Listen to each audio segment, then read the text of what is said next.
सोचिए, स्वर्ग का राजा अपनी शाही जिंदगी छोड़कर सुअर क्यों बनना चाहेगा? तो चलिए इस गजब की कहानी में देखते हैं कि आखिर देवताओं का राजा इंद्र सुअर बना कैसे।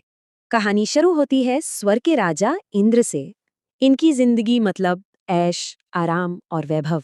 स्वर्ग में चल रहा था एक ग्रैंड सेलिब्रेशन। इंद्र नाच गाने और मस्ती में पूरी तरह डूबे हुए थे। लेकिन इसी जश्न के बीच कुछ ऐसा हुआ जिसने सब कुछ हमेशा के लिए बदल दिया।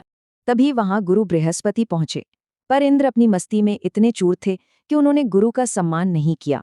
गुरु को ये अपमान बर्दाश्त नहीं हुआ और गुस्से में उन्होंने इंद्र को सुअर बनने का श्राप दे दिया।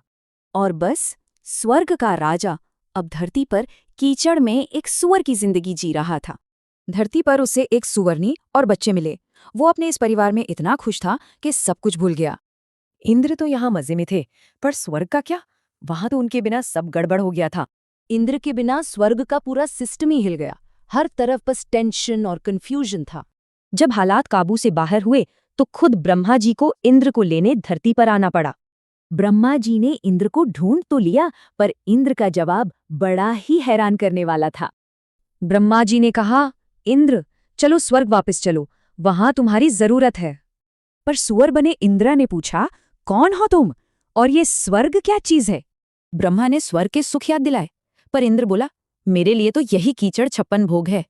इंद्र ने साफ कह दिया, मुझे बेवकूफ मत बनाओ, मैं यहाँ अपनी दुनिया में एकदम सेट हूँ। और पता है, ये कहानी सिर्फ इंद्र की नहीं, ये हम सबकी कहानी है। चलिए देखते हैं कैसे।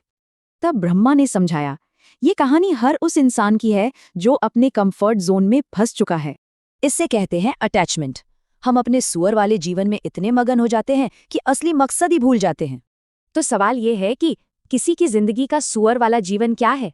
वो कौन सा कंफर्ट है जो आगे बढ़ने से रोक रहा है?